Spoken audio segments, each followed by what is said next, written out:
এতিয়া question number 22 চোৱা যে 70 মিটাৰ ব্যাসযুক্ত এখন বৃত্তাকৃতিৰ পথাৰৰ চাৰিওফালে 3.5 মিটাৰ বহল এটি বৃত্তাকৃতিৰ পথ আছে পথটোৰ কালি উলিওৱা আমি পথাৰখন আঁকি ললোঁ ধৰা হ'ল পথাৰখনৰ ব্যাস দিয়া আছিলে যে 70 মিটাৰ তেতিয়াহ'লে ব্যাসাৰ্ধ হ'ব 35 metre OA equal to 35 metre পথাৰখনৰ চাৰিওকাষে এটা বৃত্তাকাৰ পথ আছে পথটো বহল কৈছে 3.5 মিটাৰ আমি আঁকিম AB লেন্থটো হ'ব 3.5 মিটাৰ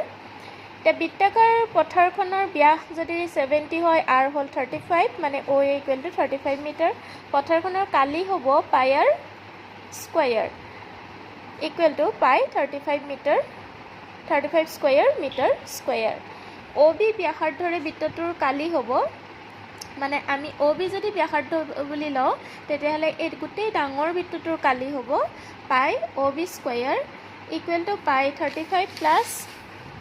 3.5 মিটাৰ স্কয়াৰ এতিয়া অকল পথটোৰ কালি যদি আমি ওলাবলৈ যাওঁ তেতিয়াহ'লে আমি কৰিব লাগিব কি ডাঙৰ বৃত্তটোৰ কালিৰ পৰা সৰু বৃত্তটোৰ কালি মাইনাছ কৰিব লাগিব অৰ্থাৎ পাই 38.5 স্কয়াৰ মাইনাছ পাই 35 স্কয়াৰ ইকুৱেল টু হ'ব পাই 1482.25